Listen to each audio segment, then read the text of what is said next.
ನಮ್ಮ ಸಿನಿಮಾದಲ್ಲೂ ಕೂಡ ಅವನಿರಬೇಕಿತ್ತು ಯಾರು ಅನ್ನೋದು ಟಿಲ್ ಎಂಡ್ ತನಕ ಗೊತ್ತಾಗಲ್ಲ. ಸೊ ಈಗ ನೀವೇನು ಹೇಳಿದ್ರಿ ಅದು ಸಿನಿಮಾದಲ್ಲೂ ಕೂಡ ಕೆಲವೊಂದು ಕಡೆ ಬಂದು ಹೋಗುತ್ತೆ. ಇದರಲ್ಲಿ ಪ್ರತಿಯೊಂದು ಕ್ಯಾರೆಕ್ಟರ್ ಹೆಂಗೆ ಹೋಗುತ್ತೆ ಅಂದರೆ ಒಂದು ಯಾರೋ ಒಂದು ನಿಮಿಷ ಬಂದು ಹೋಗೋ ಕ್ಯಾರೆಕ್ಟರ್ ಕೂಡ ಅವನು ತುಂಬ ಅದಕ್ಕೆ ಒತ್ತು ಕೊಟ್ಟಿದ್ದಾನೆ.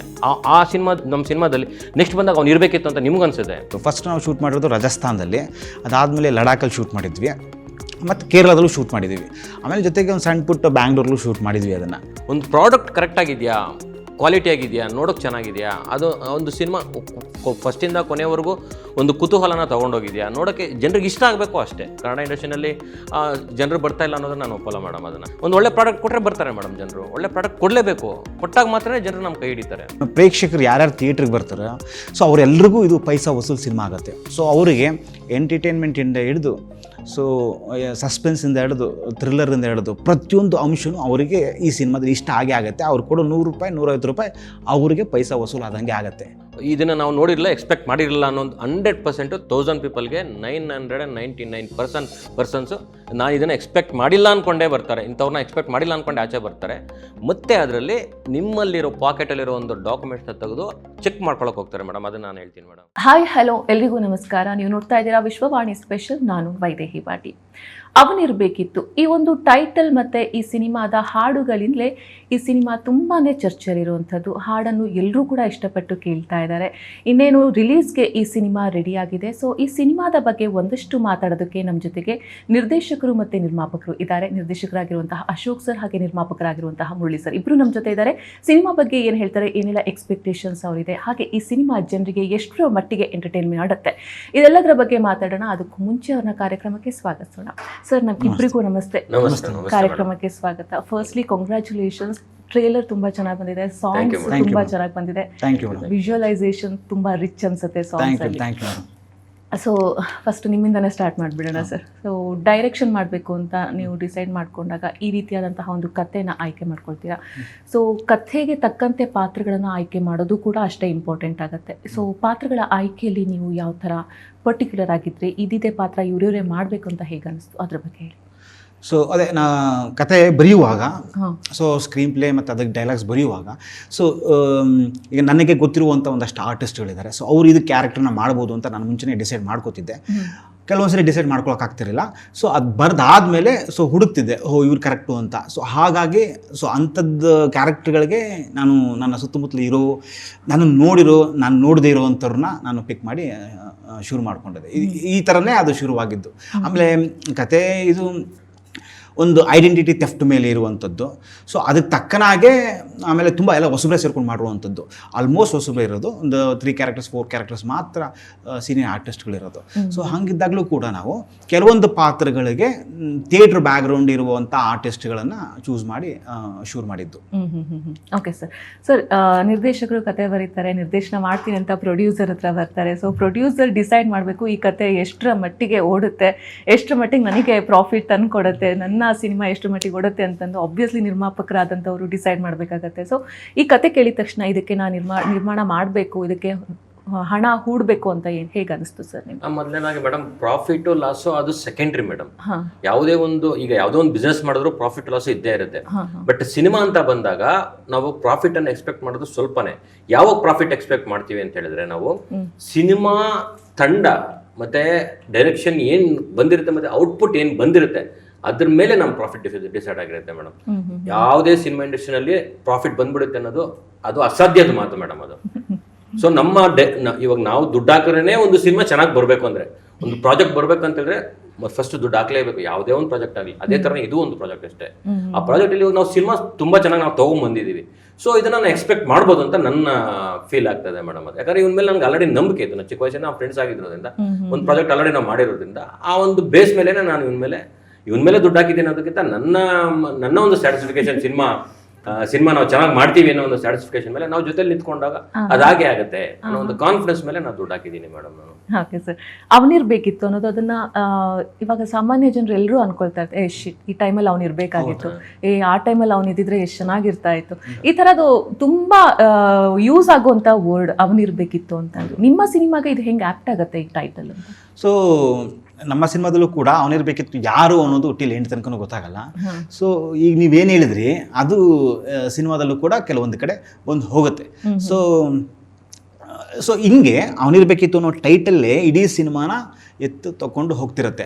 ಸೊ ಜಸ್ಟಿಫಿಕೇಶನ್ ಈ ಸಿನಿಮಾ ಎಂಡಿಗೆ ತಿಳಿಯುತ್ತೆ ಏನಕ್ಕೆ ಅವನಿರಬೇಕಿತ್ತು ಅನ್ನೋ ಟೈಟಲ್ನ ಈ ಸಿನಿಮಾಗೆ ಇಟ್ಟಿದ್ದಾರೆ ಅನ್ನೋದು ನಿಮಗೆ ಜಸ್ಟಿಫಿಕೇಶನ್ ಕಂಪ್ಲೀಟ್ ಸಿಗುತ್ತೆ. ಸೊ ಇದು ಅವನಿರಬೇಕಿತ್ತು ಅನ್ನೋ ಟೈಟ್ಲ್ ಇಟ್ಟಿದ್ದಕ್ಕೆ ಕಾರಣ. ಓಕೆ, ನಾವು ಟ್ರೇಲರ್ ನೋಡಿದಾಗ ಹೀರೋಯಿನ್ ಬಾಯಿಲೆ ಒಂದ್ 2-3 ಸಲ ಬರ್ತಾರೆ, ಇವಾಗ ಅವ್ನು ಇರ್ಬೇಕಾಗಿತ್ತು. ಸೊ ಹೀರೋಯಿನ್ನೇ ಹುಡುಕ್ತಾ ಇರುವಂತದ್ದ ಇದು ಏನ್ ಒನ್ ಲೈನ್ ಸ್ಟೋರಿ ಏನ್ ಅದು ಆಕ್ಚುಲಿ ಐಡೆಂಟಿಟಿ ಥೆಫ್ಟ್ ಅಂತ ನಾನು ಹೇಳ್ತೀನಿ. ಸೊ ಅದು ಹೀರೋಯಿನ್ ಹುಡುಕ್ತಿರೋದ, ಬೇರೆ ಆರ್ಟಿಸ್ಟ್ ಹುಡುಕ್ತಿರೋದ, ಸೊ ಇದೆಲ್ಲವೂ ಸಿನಿಮಾ ನೋಡಿದ್ರೆ ಪಕ್ಕ ನೀಟಾಗಿ ಗೊತ್ತಾಗುತ್ತೆ. ಓಕೆ, ಇನ್ನೊಂದು ಕ್ಯಾರೆಕ್ಟರ್ ಸಿನಿಮಾದಲ್ಲಿ ನಾನು ಅಬ್ಸರ್ವ್ ಮಾಡಿರೋ ಹಂಗೆ ಎಲೆ ಅಡಿಕೆ ಹಾಕೊಂಡು ಮಾತಾಡುವಂಥ ಒಂದು ಕ್ಯಾರೆಕ್ಟರು. ಸೊ ಅದು ಆ ಥರದ್ದು ಕ್ಯಾರೆಕ್ಟರ್ನ ತಗೋಬೇಕು, ಅದು ಎಷ್ಟು ಸೂಟ್ ಆಗುತ್ತೆ ಅಂತ ನಿಮಗೆ ಹೇಗೆ ಅನ್ನಿಸ್ತು?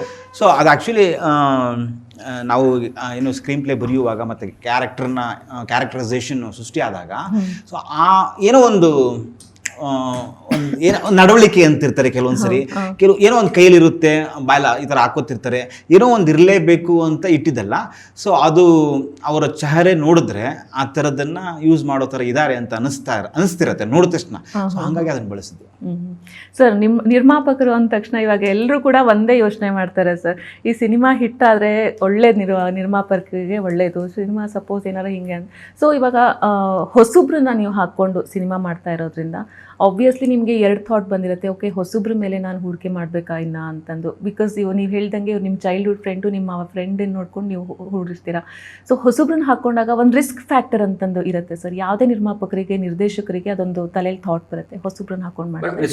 ರಿಸ್ಕ್ ಫ್ಯಾಕ್ಟರ್ ಇದ್ದೇ ಇರುತ್ತೆ ಮೇಡಮ್, ಎಲ್ಲಾದ್ರಲ್ಲೂ ರಿಸ್ಕ್ ಫ್ಯಾಕ್ಟರ್ ಇದ್ದೇ ಇರುತ್ತೆ. ಬಟ್ ನಮ್ಮ ಪ್ರಾಡಕ್ಟ್ ಮೇಲೆ ನಾವು ನಂಬಿಕೆ ಇಟ್ಟಾಗ ಆ ರಿಸ್ಕ್ ಫ್ಯಾಕ್ಟರ್ ನಮ್ಮ ತಲೆಗೆ ಬರಲ್ಲ ಮೇಡಮ್. ಅದು ನಾವು ಮಾಡ್ತಾ ಇರೋದು ನಾವು ಕೆಲಸ, ಯಾಕಂದ್ರೆ ಪ್ರೋಗ್ರೆಸ್ ಹೆಂಗಿದೆ, ಪ್ರತಿಯೊಂದು ಜಾಗದಲ್ಲೂ ನಾನು ಅವನ ಜೊತೆಲಿ ಇರ್ತೀನಿ, ಅವ್ನು ನನ್ನ ಜೊತೆಲಿ ಇರ್ತಾನೆ.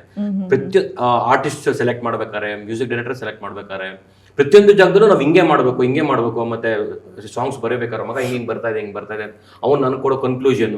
ಸೊ ಇವೆಲ್ಲ ಪ್ರತಿಯೊಂದೂ ನಮ್ಗೆ ಕ್ಯಾಲ್ಕುಲೇಟ್ ಆಗುತ್ತೆ. ಈಗ ಆರ್ಟಿಸ್ಟ್ ಸೆಲೆಕ್ಟ್ ಮಾಡ್ಬೇಕಾದ್ರೂ ಅವ್ನ ಪಾಡಿಗೆ ಅವ್ನು ಸೆಲೆಕ್ಟ್ ಮಾಡಿರ್ತಾನೆ, ಬಟ್ ಡಿಸೈಡ್ ಅವ್ನು ತಗೊಳ್ಳಲ್ಲ. ನನ್ನ ಹತ್ರ ಕೂತ್ಕೊಂಡು ಮಗ ಹಿಂಗಾಗುತ್ತೆ ಮತ್ತೆ ಹಿಂದೆಗಡೆ ಈ ತರ ಎಲ್ಲ ಮಾಡಿದ್ದಾರೆ, ಇಂತಿಂತ ಮಾಡಿದ್ದಾರೆ, ಯಾರೋ ಒಬ್ರು ಕಳ್ಸಿರ್ತಾರೆ, ವಿಡಿಯೋ ಕ್ಲಿಪ್ಸ್ ಕಳ್ಸಿರ್ತಾರೆ, ಅವ್ರನ್ನ ನೋಡಿಸ್ತಾನೆ, ಮಗ ಇದು ಕ್ಯಾರೆಕ್ಟರ್ಗೆ ಸೂಟ್ ಆಗುತ್ತೆ, ನನ್ ಬೇಡ ಅಂದ್ರೆ ಅವ್ನು ಬೇಡ ಮಗ ಅಂತ ಬಿಡ್ತಾನೆ. ಬಟ್ ಅವನು ಇಲ್ಲ ಮಗ ಈ ಕ್ಯಾರೆಕ್ಟರ್ ನನ್ಗೆ ಇಷ್ಟ ಆಗುತ್ತೆ, ಮಗ ಈಗ ಮಾಡ್ತಾನೆ, ಮಗ ಮಾಡ್ತಾನೆ ಅಂತ ಕೇಳಿದ್ರೆ ಇಲ್ಲ ಈ ಹುಡುಗ ಮಾಡ್ತಾನೆ ಮಗ ಮಾಡು ಅಂತ ಹೇಳಿದಾಗ ನನ್ಗೆ ಅವ್ನು ಕನ್ವಿನ್ಸ್ ಮಾಡಬೇಕು. ನನಗೆ ಅದು ಕನ್ವಿನ್ಸ್ ಆದ್ರೆ ಮಾತ್ರ ನಾನು ಹೇಳ್ತಾ ಇದ್ದೆ, ಇಲ್ಲಾಂದ್ರೆ ಬೇಡ ಅಂತ ಹೇಳ್ತಾರೆ. ಅವನು ಅದಕ್ಕೆ ಡಿಸಿಷನ್ ತಗೊಳ್ತಾ ಇದ್ದ, ಆಯ್ತು ಮಗ ಬೇಡ ಅಂತ ಹೇಳ್ತಾ ಇದ್ದ. ಹಂಗಾಗಿ ನಾವು ಪ್ರತಿಯೊಂದೂ ನಾವು ಸಿನಿಮಾದಲ್ಲಿ ಇನ್ವಾಲ್ವ್ ಆದಾಗ ನಮ್ಗೆ ಆ ಥಾಟ್ ಬರಲ್ಲ, ಇದರಲ್ಲಿ ಇದು ಚೆನ್ನಾಗಿ ಬರ್ತಾ ಇಲ್ಲ ಅಥವಾ ಈ ಸಿನಿಮಾನೇ ಚೆನ್ನಾಗಿಲ್ಲ ಅನ್ನೋ ಥಾಟ್ ಬರಲ್ಲ ಅದರಲ್ಲಿ. ಹಂಗಾಗಿ ನಾವು ಮುಂದಕ್ಕೆ ಮೂವ್ ಮಾಡ್ಕೊಂಡು ಬಂದ್ವಿ ಮೇಡಮ್. ಆ ಟೆನ್ಷನ್ ನಾನು ಬಿಟ್ಬಿಟ್ಟು ಫಸ್ಟ್ ಸ್ಟಾರ್ಟಿಂಗ್ ಅಲ್ಲೇ ನಾನು ಬಿಟ್ಟೆ ಅದು. ಯಾಕಂದ್ರೆ ನಾನು ಡೈರೆಕ್ಷನ್ ಪ್ರೊಡ್ಯೂಸರ್ ಆಗ್ಬೇಕು ಅಂತಾನೆ ನನ್ನ ಮನಸ್ಸಲ್ಲಿದ್ದಾಗ, ಸೊ ಒಂದು ಒಳ್ಳೆ ಪ್ರಾಡಕ್ಟ್ ನಾವು ಜನರ ಮುಂದೆ ಇಡ್ತಾ ಇದೀವಿ ಅಂದಾಗ ಆ ಥಾಟ್ ನಾವು ಇಟ್ಕೋಬಾರ್ದು ಮೇಡಮ್. ಅದನ್ನೇ ಪಾಸಿಟಿವ್ ಮೈಂಡ್ ಅಂತ ತಗೊಳ್ತೀವಿ ನಾವು. ಅದನ್ನ ಆ ಥಾಟ್ ನಾವು ಇಟ್ಕೊಳ್ಳೋಕೆ ಹೋಗ್ಬಾರ್ದು. ಜನರಿಗೆ ಆಲ್ರೆಡಿ ಗೊತ್ತಿದೆ. ಟ್ರೇಲರು ನೀವೇ ಹೇಳ್ತಾ ಇದ್ದೀರಾ ಸರ್, ಟ್ರೇಲರ್ ತುಂಬಾ ಚೆನ್ನಾಗಿದೆ, ಯಾವ್ದೋ ಒಂದು ಎಲಡಿಕೆದು ನೀವು ಗಮನಿಸಿದೀರಾ ಅಂತ ಹೇಳಿದ್ರೆ, ಸಿನಿಮಾದಲ್ಲಿ 10,000 ಇದೆ ನೀವು ಗಮನಿಸಕ್ಕೆ. ಸಣ್ಣ ತುಂಬಾ ಚೆನ್ನಾಗಿದೆ. ಆಮೇಲೆ ಇದರಲ್ಲಿ ಪ್ರತಿಯೊಂದು ಕ್ಯಾರೆಕ್ಟರ್ ಹೆಂಗ್ ಹೋಗುತ್ತೆ ಅಂದ್ರೆ, ಒಂದು ಯಾರೋ ಒಂದು ನಿಮಿಷ ಬಂದು ಹೋಗೋ ಕ್ಯಾರೆಕ್ಟರ್ ಕೂಡ ಅವನು ತುಂಬಾ ಅದಕ್ಕೆ ಒತ್ತು ಕೊಟ್ಟಿದ್ದಾನೆ. ಆ ಸಿನಿಮಾ ನಮ್ಮ ಸಿನಿಮಾದಲ್ಲಿ ನೆಕ್ಸ್ಟ್ ಬಂದಾಗ ಅವ್ನು ಇರ್ಬೇಕಿತ್ತು ಅಂತ ನಿಮ್ಗೆ ಅನ್ಸುತ್ತೆ. ಪ್ರತಿಯೊಂದು ಜಾಗದಲ್ಲೂ ಒಂದು ಕ್ಯಾರೆಕ್ಟರ್ ನಿಮ್ಗೆ ಬಂದು ಪಾಸ್ ಆದ್ಮೇಲೆ ನೆಕ್ಸ್ಟ್ ಸೀನ್ ಅಲ್ಲಿ ಅವ್ನು ಇರ್ಬೇಕಿತ್ತು ಅಂತ ನಿಮ್ಗೆ ಅನ್ಸುತ್ತೆ. ಅದೇ ಸಿನಿಮಾ. ಓಕೆ, ಸೊ ತುಂಬಾನೇ ಆಪ್ಟ್ ಆಗುತ್ತೆ ಸರ್ ಎಲ್ಲರೂ ಲೈಫಲ್ಲಿ ಅವನಿರ್ಬೇಕಿತ್ತು ಅನ್ನೋದು. ಸೊ ನಾವು ಸಾಂಗ್ಸ್ ಅನ್ನು ನೋಡಿದ್ವಿ, 2 ಸಾಂಗ್ಸ್ ನೀವು ಇವಾಗ ರಿಲೀಸ್ ಮಾಡಿರೋದು. ಸೊ 2 ಸಾಂಗ್ಸ್ ಡಿಫ್ರೆಂಟ್ ಜಾನರ್ ಅಲ್ಲಿ ಇದೆ. ಒಂದು ಫುಲ್ ರೆಟ್ರೋ ಟೈಪ್ಸ್ ಅಲ್ಲಿ ನಾನು ನೋಡಿದೆ, ಇನ್ನೊಂದಂದ್ರೂ ಓ ಹೃದಯ ತುಂಬಾನೇ ಒಳ್ಳೆ ಹಾಡಿದೆ, ಮತ್ತೆ ವಿಜುವಲೈಸೇಷನ್ ತುಂಬಾ ರಿಚ್ ಆಗಿ ಬಂದಿದೆ. ಸೊ ಎಲ್ಲೆಲ್ಲಿ ಶೂಟ್ ಮಾಡಿದ್ರಿ, ಯಾವ ಪ್ಲೇಸಲ್ಲಿ ಶೂಟ್ ಮಾಡಿದ್ರಿ, ಮತ್ತೆ ಈ ಸಾಂಗಿಗೆ ಏನೆಲ್ಲ ಎಕ್ಸ್ಟ್ರಾ ಎಫರ್ಟ್ ಹಾಕ್ಬೇಕಾಯ್ತು ಅಂತ? ಅದೇ ಈಗ ಓ ಹೃದಯಕ್ಕೆ ನಾವು ಮುಂಚೆನೇ ಒಂದು ತಿಂಗಳು ರಿಹರ್ಸಲ್ಸ್ ಮಾಡಿಸಿದ್ವಿ. ಅದಾದ್ಮೇಲೆ ಶೂಟ್ಗೆ ಅಂತ ಹೋಗಿದ್ದು. ಫಸ್ಟ್ ನಾವು ಶೂಟ್ ಮಾಡಿರೋದು ರಾಜಸ್ಥಾನದಲ್ಲಿ, ಅದಾದ್ಮೇಲೆ ಲಡಾಖಲ್ಲಿ ಶೂಟ್ ಮಾಡಿದ್ವಿ, ಮತ್ತು ಕೇರಳದಲ್ಲೂ ಶೂಟ್ ಮಾಡಿದ್ವಿ. ಆಮೇಲೆ ಜೊತೆಗೆ ಒಂದು ಸಣ್ಣ ಪುಟ್ಟ ಬ್ಯಾಂಗ್ಳೂರ್ಲೂ ಶೂಟ್ ಮಾಡಿದ್ವಿ ಅದನ್ನು. ಸೊ ಓವರ್ ಆಲ್ ಆ ಎಕ್ಸ್ಪೀರಿಯನ್ಸ್ ಇದೆ. ಏನು Bangalore to Rajasthan to Ladakh to Kerala, ಈ ಜರ್ನಿ ಸೂಪರ್ ಅಂತ ಅನ್ಸುತ್ತೆ. ಒಂದೊಂದು ಜಾಗದಲ್ಲಿ ಒಂದೊಂಥರ ವೆದರ್ ಕಂಡೀಷನ್ಸು, ಆ ವೆದರ್ ಕಂಡೀಷನ್ಸಲ್ಲೇ ಆರ್ಟಿಸ್ಟ್ ಪರ್ಫಾರ್ಮ್ ಮಾಡಬೇಕು, ಸೊ ಕೊರಿಯೋಗ್ರಫಿ ಮಾಡಬೇಕು. ಸೊ ನಮ್ಮ ಕ್ಯಾಮ್ರಾಮ್ಯಾನ್ಸು, ನಮ್ಮ ಟೆಕ್ನಿಕಲ್ ಟೀಮು ಅದನ್ನೆಲ್ಲ ನಮಗೆ ತುಂಬ ಚೆನ್ನಾಗಿ ನೆರವಾದರು ಆ ಸಾಂಗ್ನ ಪರ್ಟಿಕ್ಯುಲರ್ಲಿ ಶೂಟ್ ಮಾಡಬೇಕಾದ್ರೆ ಟೈಮಲ್ಲಿ. ವೆದರ್ ಕಂಡೀಷನ್ಸ್ ಲಡಾಖಲ್ಲಿ ಹೋದಾಗ ಆ್ಯಕ್ಚುಲಿ ಅದು -6 ಡಿಗ್ರಿ -7 ಡಿಗ್ರಿ ಈ ರೀತಿ ಇರ್ತಿತ್ತು. ಬಟ್ ನೋಡೋಕ್ಕೆ ಅದು ಲೈಟ್ ಇರ್ತಿತ್ತು, ಅಂದರೆ ಬಿಸಿಲಿರ್ತಿತ್ತು, ಅಂದರೆ ಸನ್ ಓಪನ್ ಆಗ್ತಿತ್ತು, ಬಟ್ ಬಿಸಿಲು ಅಂದರೆ ನಮಗೆ ಹೀಟ್ ಆಗ್ತಿರ್ಲಿಲ್ಲ, ಫುಲ್ ಚಳಿ ಆಗ್ತಿತ್ತು ಅದು. ಬಟ್ ಆ ಲೈಟ್ ಓಪನ್ ಆಗಿರೋದ್ರಿಂದ ಆರ್ಟಿಸ್ಟ್ಗಳು ಚೆನ್ನಾಗಿ ಕಾಣಿಸ್ತಾರೆ. ಓಕೆ, ಎಷ್ಟು ಸಾಂಗ್ ಇದೆ ಸರ್ ಮೂವಿಲಿ? ಮೇಡಮ್ 3 ಸಾಂಗ್ ಇದೆ ಆ್ಯಕ್ಚುಲಿ. ಇನ್ನೊಂದು ಸಾಂಗ್ 21st ರಿಲೀಸ್ ಆಗುತ್ತೆ, ಇದೇ ಮಂತು, ನೆಕ್ಸ್ಟ್ ಈ ವೀಕ್ ರಿಲೀಸ್ ಆಗುತ್ತೆ 21st. ಇನ್ನೊಂದು ಬಿಟ್ ಸಾಂಗ್ ಇದೆ, ಅದು ಸಿನಿಮಾದಲ್ಲೇ ಇರುತ್ತೆ. ಈ ರೆಟ್ರೋ ಸಾಂಗ್ ಬಂದಾಗ ರೆಟ್ರೋ ಸಾಂಗ್ ಬ್ಯಾಂಗ್ಳೂರಲ್ಲಿ ಶೂಟ್ ಮಾಡಿದ್ದು ನಾವು. Okay okay. ಸೊ ಓವರಾಲ್ ಎಷ್ಟು ದಿನ ಆಯಿತು ಸರ್ ಈ ಮೂವಿ? 80 to 81 ಡೇಸ್ ಮಾಡಿದ್ವಿ. Okay fine. ಸೊ ಮೂವಿ ನೀವು ಮಾಡ್ತೀರಾ, ನೀವು ನಿರ್ಮಾಣ ಮಾಡ್ತೀರಾ, ನಿರ್ದೇಶನ ಮಾಡ್ತೀರಾ, ಆ್ಯಕ್ಟರ್ಸ್ ಎಲ್ಲ ಕಲಾವಿದರು ಆ್ಯಕ್ಟ್ ಮಾಡ್ತಾರೆ, ಒಂದು ಮೂವಿ ಒಂದು ಪ್ಯಾಕೇಜ್ ರೆಡಿ ಆಗುತ್ತೆ, ಫೈನಲ್ ಔಟ್ಪುಟ್ ಬರಬೇಕಾಗತ್ತೆ ಹೊರಗಡೆ. ಸೊ ಎಷ್ಟು ಕಷ್ಟಪಟ್ಟಿರ್ತೀರಾ ಮೂವಿ ರಿಲೀಸ್ ಮಾಡೋದಕ್ಕೆ, ಮೂವಿ ರಿಲೀಸ್ ತನಕ ತೊಗೊಂಡು ಬರೋದಕ್ಕೆ. ಅಷ್ಟೇ ಕಷ್ಟ ಮೂವಿ ರಿಲೀಸ್ ಟೈಮಲ್ಲಿ ಪ್ರಮೋಷನ್ಗೆ ಪಡಬೇಕಾಗತ್ತೆ. ಬಿಕಾಸ್ ಎಷ್ಟು ಜನಕ್ಕೆ ರೀಚ್ ಆಗುತ್ತೋ ಅಷ್ಟು ಒಳ್ಳೆ ರೆಸ್ಪಾನ್ಸ್ ನಮಗೆ ಮೂವಿಗೆ ಸಿಗುತ್ತೆ. ಸೊ ಈ ಪ್ರಮೋಷನ್ ವೈಸ್ ಎಲ್ಲ ನೀವು ಹೆಂಗೆ ಪ್ಲ್ಯಾನ್ ಮಾಡ್ಕೊಂಡಿರೋದು, ಏನೇನು ಪ್ರಮೋಷನ್ ಮಾಡ್ತಾ ಇದ್ದೀರಾ, ಸೋಷಿಯಲ್ ಮೀಡಿಯಾನ ಎಷ್ಟು ಮಟ್ಟಿಗೆ ನೀವು, ಬಿಕಾಸ್ ಇವತ್ತು ನಾಳೆ ಸೋಷಿಯಲ್ ಮೀಡಿಯಾ ತುಂಬಾ ಹೈಪ್ ಕೊಡುತ್ತೆ ಎಲ್ಲ ಒಂದು ಇದಕ್ಕೂ ಕೂಡ. ಸೊ ಹೆಂಗೆ ಪ್ಲ್ಯಾನ್ ಹೆಂಗೆ ಮಾಡ್ಕೊಂಡಿದ್ದೀರಾ ಪ್ರಮೋಷನ್? ಮೇಡಮ್ ಅದಕ್ಕಾಗಿ ನಮ್ಮದೊಂದು ಟೀಮೇ ಇದೆ ಸೋಷಿಯಲ್ ಮೀಡಿಯಾ ಹ್ಯಾಂಡಲ್ ಮಾಡುವಂಥದ್ದು. ಆಮೇಲೆ ಆಫ್ಲೈನು ಆನ್ಲೈನು. ಸೊ ಆನ್ಲೈನ್ ಅಂತಂದರೆ ಅದೇ ಸೋಷಿಯಲ್ ಮೀಡಿಯಾನೇ. ಸೊ ಅದಕ್ಕಾಗಿ ಸಪ್ರೇಟ್ ಜನ ಇದ್ದಾರೆ, ಆಫ್ಲೈನ್ಗಾದ್ರೆ ಸಪ್ರೇಟ್ ಜನ ಇದ್ದಾರೆ. ಈಗ ಆಫ್ಲೈನ್ಗಾದ್ರೆ ಇದು ಸ್ಟ್ಯಾಂಡರ್ಡ್ಸ್ಗಳನ್ನ ಮತ್ತೊಂದು ನಾವು ಎಲ್ಲೆಲ್ಲಿ ಜನ ಓಡಾಟ ಜಾಸ್ತಿ ಇರುತ್ತೆ, ಕನ್ನಡ ಸಿನಿಮಾಗೆ ನೋಡುವಂಥ ಪ್ರೇಕ್ಷಕರೆಲ್ಲಿರುತ್ತೆ ಅಲ್ಲೆಲ್ಲ ತಲುಪಿಸಿದ್ವಿ. ಆನ್ಲೈನ್ ಎಲ್ಲ ಕಡೆನೂ ಹೋಗ್ತಿರತ್ತೆ ಅದು. ಈಗ ನಾವು ಮಾಡೋ ಕ್ರಿಯೇಟಿವ್ಸು, ಪೋಸ್ಟರ್ಸ್ ಕ್ರಿಯೇಟಿವ್, ಅದು ಮೋಷನ್ ಪೋಸ್ಟರ್ ಕ್ರಿಯೇಟಿವ್ ಮಾಡೋದ್ರಿಂದ ಹಿಡಿದು ಪ್ರತಿಯೊಬ್ಬರು ನಮ್ಮ ಸಿನಿಮಾನ ಅಂದರೆ ಒಂದು ಪೋಸ್ಟರ್ ಮಾಡಿ ಅದನ್ನು ಮೋಷನ್ ಪೋಸ್ಟ್ ಮಾಡೋದಕ್ಕೆ ಇನ್ನೊಬ್ಬರ ಹತ್ರ ಕೊಡಬೇಕು. ಸೊ ಅವರು ಕೂಡ ನಮಗೆ ಆನ್ ಟೈಮ್ ಕರೆಕ್ಟಾಗಿ ತಲುಪಿಸ್ತಾರೆ, ಅದನ್ನು ಇನ್ನೊಬ್ರು ಪೋಸ್ಟ್ ಮಾಡ್ತಾರೆ. ಸೊ ಇದನ್ನೆಲ್ಲವೂ ನೀಟಾಗಿ ಅದನ್ನು ಹ್ಯಾಂಡಲ್ ಮಾಡ್ಕೊತಾ ಹೋಗ್ತಿದ್ದೀವಿ. ಸೊ ಸೋಷಿಯಲ್ ಮೀಡಿಯಾನ ನಮ್ಮ ಸಿನಿಮಾನ ನಿಜವಾಗ್ಲೂ ಕವರ್ ಮಾಡ್ಕೊಂಡು ಹೋಗ್ತಾ ಇದ್ದೀವಿ ನಾವು. Okay sir. ಸರ್ ಈಗ ಒಂದು ಮೂವಿನ ರೆಡಿ ಮಾಡಿ ಅದನ್ನು ರಿಲೀಸ್ಗೆ ತೊಗೊಂಡು ಬರೋದೇ ಇವತ್ತಿನ ಒಂದು ಕಾಲದಲ್ಲಿ ತುಂಬಾ ಕಷ್ಟಪಡಬೇಕಾಗತ್ತೆ. ಬಿಕಾಸ್ ಒಂದು ರಿಲೀಸ್ ಡೇಟ್ ಫಿಕ್ಸ್ ಆಗೋವರೆಗೂ ಮೂವಿ ಮೇಕರ್ಸಿಗೆ ತುಂಬಾ ಟೆನ್ಷನ್ ಇರುತ್ತೆ, ಯಾವಾಗ ರಿಲೀಸ್ ಅನ್ನೋ ಟೆನ್ಷನ್ ಇರುತ್ತೆ. ಸೊ ಅಂಥದ್ರಲ್ಲಿ ನೀವು ಮೂವಿನ ಅದ್ದೂರಿಯಾಗಿ ರಿಲೀಸ್ ಮಾಡಬೇಕಂತ ಪ್ಲ್ಯಾನ್ ಮಾಡ್ಕೊಂಡಿರೋದು. At the same time movie ನೋಡೋದಕ್ಕೆ ಕನ್ನಡ ಸಿನಿಮಾ ನೋಡೋದಕ್ಕೆ ಥಿಯೇಟರ್ಗೆ ಜನ ಬರ್ತಾ ಇಲ್ಲ ಅನ್ನುವಂಥ ಒಂದಿಷ್ಟು ಆರೋಪಗಳು ಕೂಡ ಇದೆ ಸರ್. ಸೊ ಇಂಥ ಟೈಮಲ್ಲಿ ಜನಗಳಿಗೆ ಏನು ಹೇಳಕ್ಕೆ ಇಷ್ಟಪಡ್ತೀರಾ? ಕನ್ನಡ ಮೂವೀಸ್ನ ಬೆಳೆಸೋದು ಈ ಟೈಮಲ್ಲಿ ಎಷ್ಟು ಇಂಪಾರ್ಟೆಂಟ್ ಆಗುತ್ತೆ? ಮೇಡಮ್ ಅದಕ್ಕೆ ನಾನು ಅದು ತಪ್ಪು ಅಂತ ಹೇಳ್ತೀನಿ ಮೇಡಮ್. ಯಾಕಂದ್ರೆ ಒಂದು ಒಳ್ಳೆ ಪ್ರಾಡಕ್ಟ್ ಅನ್ನ ನೀವು ಹಿಸ್ಟ್ರಿ ತಗೊಳ್ಳಿ, ಕನ್ನಡದಲ್ಲಿ ಒಳ್ಳೆ ಸಿನಿಮಾಗಳನ್ನ ಕನ್ನಡ ಇಂಡಸ್ಟ್ರಿನಲ್ಲಿ ಕನ್ನಡ ಪ್ರೇಕ್ಷಕರು ಕೈ ಹಿಡಿದಿದ್ದಾರೆ. ಈಗ ಚೆನ್ನಾಗಿಲ್ದಿರೋ ಸಿನಿಮಾಗಳು ಬಂದಾಗ ನಾವು ಅಷ್ಟೇ ಹೇಳ್ತೀವಿ, ಅವ್ರು ಅಷ್ಟೇ ಎಫರ್ಟ್ ಹಾಕಿ ಒಂದು ಸ್ಕ್ರೀನ್ ಮೇಲೆ ತಗೊಂಡ್ಬಂದಿದ್ದಾರೆ, ಬಟ್ ಜನರಿಗೆ ಇಷ್ಟ ಆಗಲ್ಲ. ಇಷ್ಟ ಆಗದೆ ಇದ್ದಾಗ ಯಾರು ಬಂದು ನೋಡಕ್ ಸಾಧ್ಯ ಇಲ್ಲ. ಬಟ್ ಸಿನಿಮಾ ಚೆನ್ನಾಗಿದ್ದಾಗ ಎಲ್ಲರೂ ಕೈ ಹಿಡಿತಾರೆ. ಒಂದು ಪ್ರಾಡಕ್ಟ್ ಕರೆಕ್ಟ್ ಆಗಿದ್ಯಾ, ಕ್ವಾಲಿಟಿ ಆಗಿದೆಯಾ, ನೋಡೋಕೆ ಚೆನ್ನಾಗಿದೆಯಾ, ಅದು ಒಂದು ಸಿನಿಮಾ ಫಸ್ಟಿಂದ ಕೊನೆವರೆಗೂ ಒಂದು ಕುತೂಹಲನ ತಗೊಂಡೋಗಿದ್ಯಾ, ನೋಡೋಕೆ ಜನರಿಗೆ ಇಷ್ಟ ಆಗಬೇಕು ಅಷ್ಟೇ.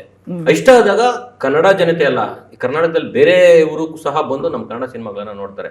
ಆ ಒಂದು ಧೈರ್ಯ ಒಬ್ಬ ಪ್ರೊಡ್ಯೂಸರ್ಗೆ, ಒಬ್ಬ ಡೈರೆಕ್ಟ್ ಡಿಪಾರ್ಟ್ಮೆಂಟ್ ಮತ್ತೆ ಇಡೀ ಟೀಮ್ಗೆ ಇತ್ತು ಅಂದ್ರೆ ಅದು ಜನರು ಬಂದು ಅವ್ರನ್ನ ಕೈ ಹಿಡದೇ ಹಿಡಿತಾರೆ ಮೇಡಮ್. ಅದು ನಾನು ಒಪ್ಪಲ್ಲ ಮೇಡಮ್. ಕನ್ನಡ ಇಂಡಸ್ಟ್ರಿನಲ್ಲಿ ಜನರು ಬರ್ತಾ ಇಲ್ಲ ಅನ್ನೋದನ್ನ ನಾನು ಒಪ್ಪಲ್ಲ ಮೇಡಮ್. ಅದನ್ನ ಒಂದು ಒಳ್ಳೆ ಪ್ರಾಡಕ್ಟ್ ಕೊಟ್ರೆ ಬರ್ತಾರೆ ಮೇಡಮ್ ಜನರು. ಒಳ್ಳೆ ಪ್ರಾಡಕ್ಟ್ ಕೊಡ್ಲೇಬೇಕು, ಕೊಟ್ಟಾಗ ಮಾತ್ರ ಜನರು ನಮ್ಮ ಕೈ ಹಿಡಿತಾರೆ. ಅದು ನನ್ನ ಥಾಟಲ್ಲಿ ಇದೆ ಮೇಡಮ್. ಅದು ಓಕೆ. ಸೊ ಇಲ್ಲಿ ಒಂದು ಸ್ಯಾಂಡಲ್ವುಡ್ಡಲ್ಲಿ ಒಂದಿಷ್ಟು ಎಕ್ಸ್ಪೆರಿಮೆಂಟ್ ಮೂವೀಸ್ ತುಂಬ ಬರುತ್ತೆ, ಮತ್ತು ಕಾಂಟೆಂಟ್ ಬೇಸ್ಡ್ ಮೂವೀಸ್ ತುಂಬ ಬರುತ್ತೆ. ಅದಾದಮೇಲೆ ದೊಡ್ಡ ಹೈಪ್ ಕ್ರಿಯೇಟ್ ಮಾಡುವಂಥ ಮೂವಿ ಬರುತ್ತೆ. ಸೊ ನಿಮ್ಮ ಒಂದು ಸಿನಿಮಾ, ನಿಮ್ಮ ಟ್ರೇಲರ್ ನೋಡ್ತಾ ಹೋದರೆ ಕಾಂಟೆಂಟ್ ಬೇಸ್ ಮೇಲೆ ತುಂಬ ನೀವು ವರ್ಕ್ ಮಾಡಿದ್ದೀರಾ ಅಂತ ನನಗನ್ಸುತ್ತೆ. ಸೊ ಇಂಥ ಮೂವಿನ ಜನರು ಏನಕ್ಕೆ ಎಕ್ಸೆಪ್ಟ್ ಮಾಡಬೇಕು, ಏನಕ್ಕೆ ಇಷ್ಟಪಡಬೇಕು, ಯಾಕೆ ಅವನಿರಬೇಕಿತ್ತು ನೋಡಬೇಕು ಅಂತ? ಮೇಡಮ್ ಅದೇ ಪ್ರೇಕ್ಷಕರು ಯಾರ್ಯಾರು ಥಿಯೇಟ್ರಿಗೆ ಬರ್ತಾರೆ, ಸೊ ಅವರೆಲ್ರಿಗೂ ಇದು ಪೈಸಾ ವಸೂಲ್ ಸಿನಿಮಾ ಆಗುತ್ತೆ. ಸೊ ಅವರಿಗೆ ಎಂಟರ್ಟೈನ್ಮೆಂಟಿಂದ ಹಿಡಿದು, ಸೊ ಸಸ್ಪೆನ್ಸಿಂದ ಹಿಡಿದು, ಥ್ರಿಲ್ಲರಿಂದ ಹಿಡಿದು ಪ್ರತಿಯೊಂದು ಅಂಶವೂ ಅವರಿಗೆ ಈ ಸಿನಿಮಾದಲ್ಲಿ ಇಷ್ಟ ಆಗೇ ಆಗುತ್ತೆ. ಅವ್ರು ಕೊಡೋ 100 ರೂಪಾಯಿ 150 ರೂಪಾಯಿ ಅವರಿಗೆ ಪೈಸಾ ವಸೂಲ್ ಆದಂಗೆ ಆಗುತ್ತೆ. ಬಿಗಿನಿಂಗಿಂದ ಎಂಡ್ ತನಕ ಎಡ್ಜಲ್ಲಿ ಕೂರಿಸುತ್ತೆ ಸಿನಿಮಾ. ನಿಮ್ಮನ್ನ ಸಿನಿಮಾ ಸ್ಕ್ರೀನ್ ನೋಡ್ತಿದ್ರೆ ಆ ಕಡೆ ಈ ಕಡೆ ನೋಡೋದಕ್ಕೆ ಹೋಗಲ್ಲ, ಕಂಪ್ಲೀಟ್ ಸಿನಿಮಾ ನೋಡಿಸುತ್ತೆ ಈ ಸಿನಿಮಾ. ಸೊ ಹಾಗಾಗಿ ಅವರೆಲ್ಲರೂ ಈ ಸಿನಿಮಾನ ನೋಡಿದ್ರೆ ಅವರಿಗೆ ಲಾಸ್ ಆಗಲ್ಲ, ಸೊ ಪೈಸಾ ವಸೂಲಾಗುತ್ತೆ. ಓಕೆ ಸರ್, ನೀವೇನು ಹೇಳಕ್ಕೆ ಇಷ್ಟ? ಆ ಮ್ಯಾಟ್ರಿಗೆ ಬಂದಾಗ ಸಿನಿಮಾ ಎಲ್ಲ ನೋಡಿದಾದ್ಮೇಲೆ ಎಲ್ಲ ಪೀಸ್ಫುಲ್ ಮೈಂಡಲ್ಲಿ ಆಚೆ ಬರ್ತಾರೆ. ತುಂಬ ಚೆನ್ನಾಗಿದೆ ಸಿನಿಮಾ, ಇದನ್ನ ನಾವು ನೋಡಿರಲಿಲ್ಲ, ಎಕ್ಸ್ಪೆಕ್ಟ್ ಮಾಡಿರಲಿಲ್ಲ ಅನ್ನೋ 100% 1000 ಪೀಪಲ್ಗೆ 999% ನಾನು ಇದನ್ನ ಎಕ್ಸ್ಪೆಕ್ಟ್ ಮಾಡಿಲ್ಲ ಅನ್ಕೊಂಡೇ ಬರ್ತಾರೆ. ಇಂಥವ್ರನ್ನ ಎಕ್ಸ್ಪೆಕ್ಟ್ ಮಾಡಿಲ್ಲ ಅನ್ಕೊಂಡೆ ಆಚೆ ಬರ್ತಾರೆ. ಮತ್ತೆ ಅದರಲ್ಲಿ ನಿಮ್ಮಲ್ಲಿರೋ ಪಾಕೆಟಲ್ಲಿರೋ ಒಂದು ಡಾಕ್ಯುಮೆಂಟ್ಸ್ನ ತೆಗೆದು ಚೆಕ್ ಮಾಡ್ಕೊಳಕ್ ಹೋಗ್ತಾರೆ ಮೇಡಮ್. ಅದನ್ನ ನಾನು ಹೇಳ್ತೀನಿ ಮೇಡಮ್. ನಮ್ಮಲ್ಲೇನೋ ಒಂದು ಡಾಕ್ಯುಮೆಂಟ್ ಇದೆ, ಆ ಡಾಕ್ಯುಮೆಂಟ್ ಅನ್ನ ಇದು ನಮಗೂ ಇದಾಗಿದೆಯಾ ಅಂತ ಚೆಕ್ ಮಾಡ್ಕೊಳಕ್ಕೆ ಬರ್ತಾರೆ. ಅದು ಸಿನಿಮಾ ರಿಲೀಸ್ ಆದ್ಮೇಲೆ ನಾನು ಹೇಳ್ತೀನಿ ಮೇಡಮ್ ಯಾವ ಡಾಕ್ಯುಮೆಂಟ್ ಅಂತ. ನಿಮ್ಗೂ ಆಗಿರ್ಬೋದು, ನನಗೂ ಆಗಿರ್ಬೋದು, ಇನ್ನೊಬ್ರಿಗೂ ಆಗಿರ್ಬೋದು. ಅದನ್ನ ನೀವು ಕೇಳ್ತಾರೆ, ಜನರು ಅದನ್ನ ನೋಡ್ತಾರೆ, ಚೆಕ್ ಮಾಡ್ಕೊಳ್ಳೇಬೇಕು. ಅಷ್ಟು ಇದು ನಮ್ಮ ಸಿನಿಮಾದಲ್ಲಿರುವಂತದ್ದು 100% ಕೆಲಸ ಮಾಡ್ತಾರೆ. ಸರಿ ಒಂದ್ ಸ್ವಲ್ಪ ಏನೋ ತಲೆ ಹುಳ ಬಿಟ್ಟಂಗ ಆಯ್ತು ಇವಾಗ. ಓಕೆ ಸರ್, 27th ರಿಲೀಸ್ ಆಗ್ತಾ ಇದೆ ಮೂವಿ. ಸೊ ನಮ್ಮ ಜನರಿಗೆ ಏನ್ ಹೇಳಕ್ ಇಷ್ಟಪಡ್ತೀರಾ? ನಮ್ಮ ಅವನಿರಬೇಕಿತ್ತು ಸಿನಿಮಾ. ಸೊ ಕಂಪ್ಲೀಟಾಗಿ ಫ್ಯಾಮಿಲಿ ಎಂಟರ್ಟೈನರ್ ಆಗಿಯೂ ಇರುತ್ತೆ, ಸಸ್ಪೆನ್ಸ್ ಥ್ರಿಲ್ಲರ್ ಆಗೂ ಇರುತ್ತೆ. ಸೊ ಎಲ್ಲ ಜನತೆಗೂ, ಕನ್ನಡ ಜನತೆಗೂ ಇಷ್ಟ ಆಗುತ್ತೆ. ಕನ್ನಡ ಜನತೆ 27ನೇ ತಾರೀಕು, ಜೂನ್ 27ನೇ ತಾರೀಕು ನಮ್ಮ ಅವನಿರಬೇಕಿತ್ತು ಸಿನಿಮಾನ ಬಂದು ನೋಡಿ ನಮ್ಮನ್ನು ಆರಿಸ್ಬೇಕು ಅಂತ ಈ ಮೂಲಕ ನಾನು ಕೇಳ್ಕೊತೀನಿ. ಸರ್ ನೀವು ಹೇಳಿ ಸರ್. ಆಸ್ ಯೂಶುವಲ್ ಸೇಮ್ ಅದೇ ಹೇಳ್ತಾ ಇದ್ದೀನಿ. ಅದೇ ದಯವಿಟ್ಟು ಬನ್ನಿ ಕನ್ನಡ ಪ್ರೇಕ್ಷಕರು, ನೀವು ಬರ್ತೀರಂತ ನಾನು ನಂಬಿದ್ದೀನಿ. ನಮ್ಮ ಸಿನಿಮಾ ತಂಡಕ್ಕೆ ಬಂದು ಹರಿಸಿ ಹಾರೈಸಿ ಬಂದು ಥಿಯೇಟ್ರಲ್ಲಿ ನಿಮ್ಮ ಫ್ಯಾಮಿಲಿ ಸಮೇತ ಬಂದು ನೋಡಿ ಅಂತ ನಿಮ್ಮಲ್ಲಿ ನಾನು ಕೇಳ್ಕೊಳ್ತೇನೆ. 27ನೇ ತಾರೀಕು ಜೂನ್ ನಿಮ್ಮ ನೆಚ್ಚಿನ ಚಿತ್ರಮಂದಿರಗಳಲ್ಲಿ ರಿಲೀಸ್ ಆಗ್ತಾ ಇದೆ. ದಯವಿಟ್ಟು ಬನ್ನಿ. Okay sir, thank you so much. ಇಷ್ಟೊತ್ತು ನಮ್ಮ ಜೊತೆಗೆ ನಿಮ್ಮ ಟೈಮನ್ನು ಕೊಟ್ಟಿದ್ದೀರಾ. ಹಾಗೆ ನಿಮ್ಮ ಮೂವಿಗೆ ನಮ್ಮ ಕಡೆಯಿಂದ all the best. Thank you madam, thank you very much. Yes, ಇದಾಗಿತ್ತು ಇವತ್ತಿನ ವಿಶೇಷ. ಈ ರೀತಿಯಾದಂತಹ ವೀಡಿಯೋಸ್ಗಳಿಗಾಗಿ ವಿಶ್ವವಾಣಿ ಯೂಟ್ಯೂಬ್ ಚಾನಲ್ನ ಸಬ್ಸ್ಕ್ರೈಬ್ ಮಾಡಿ. ಈ ವಿಡಿಯೋ ಇಷ್ಟವಾದಲ್ಲಿ ಲೈಕ್ ಮಾಡಿ, ಕಮೆಂಟ್ ಮಾಡಿ ಮತ್ತು ಶೇರ್ ಮಾಡಿ. Thank you.